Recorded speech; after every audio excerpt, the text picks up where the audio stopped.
du ein Spiel spielst, das ist nicht unbedingt das Goldspiel, aber jetzt, wenn wir schon davor reden, wenn ich natürlich näher den Sieg habe, bei mir, oder? Also jetzt Call of Duty, sagt das Far Cry ist ein gutes Beispiel für die Sekte, die du musst eliminieren und so. Es gibt dem, also ich gehe offen ehrlich zu, wenn ich mit einem Kollegen zusammen die Spiele aufnehmen, zusammenspielen, das gibt dir ein gutes Gefühl, ich habe eine Sekte besiegt. Und es ist vielleicht auch dort halt eine Bestätigung, oder? Weil das Spiel gibt dir Bestätigung, dass du jemand bist, dass du etwas kannst. Und das ist natürlich gesucht bei Leuten, die ich weiss nicht. Da ist jeder Mensch. Ja, nein, aber ich kann es nur von meiner eigenen. Ich bin kein Psychologe. Ja, sind wir alle beide nicht. Ja genau. Ich meine, ich studiere Kommunikationswissenschaft und News. Ja. Also ich bin kein Psychologe. Aber ich kann nur von mir selber sagen, ich habe auch Far Cry gespielt. Und mir ist es gerade bei Story Games mittlerweile oftmals nicht mehr so wichtig, wer mein Gegner ist. Also nicht im Sinne von ich will einfach Leute verschiessen, sondern es ist schon wichtig, dass die Story überzeugt und packt. Aber es ist nicht so, dass ich einen unfassbar glaubwürdigen Gegner finde, was jetzt bei dieser Sekte bei mir nicht so ist. Und es ist ein bisschen fabriziert. Aber es geht ja darum, dass du in diesem Spiel einen gewissen Fortschritt machst. Das Feeling von, oh, ich habe etwas erreicht, habe ich persönlich eigentlich wirklich nur bei kompetitiven Games. Und auch bei anspruchsvollen kompetitiven Games, wo keinerlei Gewalt vorkommt. Also bei mir ist mein so, ich sage es mal, Game Series of Choice ist immer Counter-Strike gewesen, seit 1.5 oder noch vorher auf 1.6, Source, Go. Obwohl ich nicht so gut bin. Aber besser es ist als einfach immer so. sicher.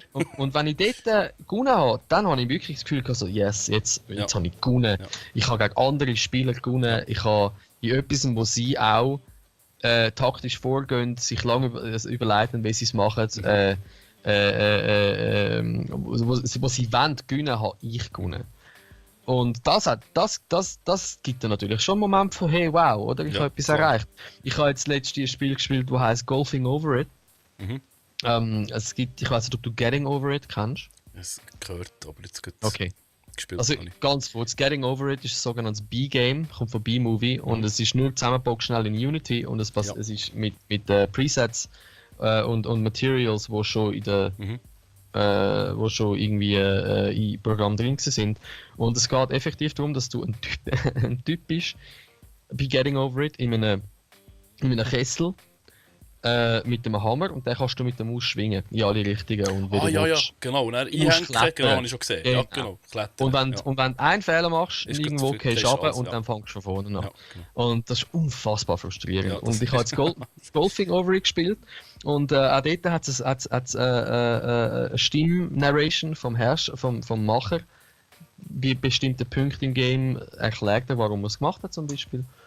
Und dort sagt er hätte sehr gerne Getting Over It gespielt. Er hat aber gefunden, dass ein grosser Teil von der Frustration komme von der mühsamen Steuerung und nicht von dem, dass du es nicht schaffst. Und das stimmt. Und er hat es dann einfach so gemacht, dass du einen Golfball auf musst boxieren oder mit kontrollierten Schüssen. Und das habe ich stundenlang gespielt und ich bin immer wieder runtergefallen. Und es hat mich so frustriert und dann habe ich es geschafft. Und das ist für mich... Das ist das höchste der Gefühle.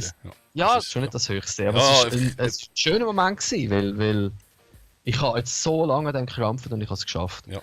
Und im Endeffekt, weißt du, wenn du bei Games willst, der Beste sein, dann trainierst und fehlst. Und irgendwann schaffst du es vielleicht oder vielleicht auch nicht. Und das ist genau das Gleiche, wenn du im Leben willst, noch immer der Beste sein. Du lernst, du schaffst, du krüppelst, du gehst zurück, es funktioniert nicht so, wie du denkst hast. Du probierst es nochmal und irgendwann funktioniert es. Vielleicht, es ist unser Drang, unser Streben nach mehr, nach besser, nach Geltung. Und ein normaler, gesunder Mensch hat bereits eine bestimmte Selbstgeltung. Er will einfach mehr erreichen, weil er ein sehr ambitionierter Mensch ist. Oder weil er das in der Freizeit einfach, weil es ihm ein gutes Gefühl gibt. Und ein Mensch, der schon so bereits, ich weiß nicht, ob kaputt das richtige Wort ist, aber so bereits beschädigt ist in seiner Psyche, dass er keine Selbstgeltung mehr hat. Also nicht keine Selbstgeltung im Sinne von, er er ist ein generell depressiver Mensch, sondern wirklich Hassgedanken in sich trägt und es ist ihm alles egal, Hauptsache so vielen Menschen wie möglich wehtun. Ja. Da muss viel passieren, also da muss lang viel passieren. Elternhaus, sozialer Umgang, Vernachlässigung. Mhm. Ja, da muss tatsächlich null und niemand mehr für da sein. Also das muss... Das kann man sich so gar nicht, sich gar nicht vorstellen. Wenn man oder einfach pathologische mentale Probleme, oder? Ja. Und wo das noch verstärken oder auslösen. Und dort, muss eben ehrlich sagen, als ich mir das Ganze nie gelesen habe, auch in meiner Rolle als Game Rights Presse, wo ich gefunden habe, musst du es erkennen. Ja.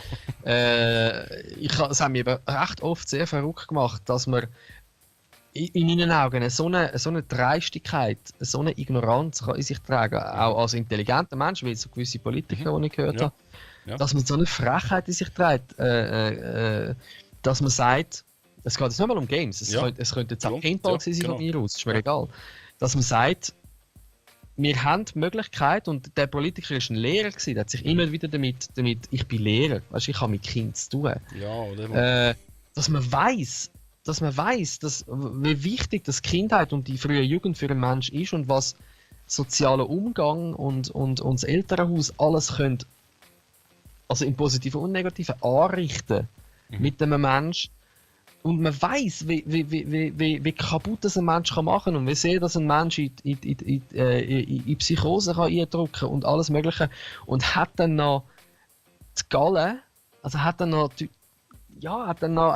Deutsch gesagt, der Arsch, oder wie du sagen, hat er noch die Frechheit anzustehen und zu sagen, nein, also das ist die Games, also das ist das Gefährlichste. Da habe ich wirklich mal sagen, das ist doch, also, oder eben das Paintball ist das Gefährlichste. Das ist völlig unrational, oder total unrational. Oder die Metal-Musik ist das Gefährlichste, oder die Comics sind das Gefährlichste, oder ich verstehe es nicht, dass man nicht einfach auch als Lehrer sagt, los zu, wir müssen jetzt einfach wirklich mal auf psychologischer Ebene, auf pädagogischer Ebene müssen wir uns das Ganze geben und das verstehen. Und scheinbar gibt es das immer mehr und wir müssen irgendwie mit dem klarkommen. Ja. Und das habe ich einfach aus meiner Sicht einfach aus politischem Fortschritt, aus persönlichem politischem Interesse. Und das hat mich echt verrückt gemacht zum Teil. Also das gebe ich offen zu, das hat mich sehr, sehr frustriert. Aber es war halt einfach so gewesen. Und wir haben den härteren Weg gewählt. Es ist immer einfacher, egal welchem politischen Problem, ist es einfacher zu sagen, ist heikel, verbieten wir. Oder? Ja. Es ist griffig, du kannst es schnell einem grossen Publikum schmackhaft machen. Aber wenn du dann der bist, der sagst, schnell los, wir sitzen da, wir reden darüber, wir suchen eine Lösung, wir reden mit Experten, da rollen die Leute mit den Augen, habe ich keine Zeit, habe ich keine Lust, mag mich jetzt nicht in das einbegeben, ist mir zu mühsam. Ich verliere ja nichts, wenn das verboten wird. Mich interessiert es ja nicht. Und was andere verlieren, ist mir egal, weil die sind komisch. Das haben wir in den Medien so gesagt.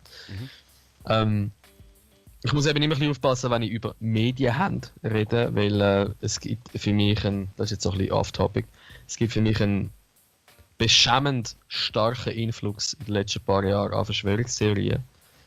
Und das finde ich im Moment etwas vom Schlimmsten. Das ist, ja. Und dort sind auch immer Lügenpresse, Lügenmedien. Darum wollte ich mich immer ein bisschen zurückheben. Es ist schwierig heutzutage. Genau. Aber es ist halt einfach so, dass viele grosse, einflussreiche Medienoutlets sich sehr schnell und sehr unüberlegt auf die Schiene vom Bashing begeben haben. Ja, schon mehrere Mal so gewesen jetzt. Ja, es ist schnell mal Bashing, ohne einfach unreflektiert einfach Artikel weitergeben. Genau. Kennen wir von Facebook am besten, das ist einfach wie ein Lauffeuer, oder? Und dann ich habe es auch nicht mehr gesehen, ganz ehrlich, also da bin ich auch das weiter scrollen, dann abonnieren fort und das ist, ja. Genau.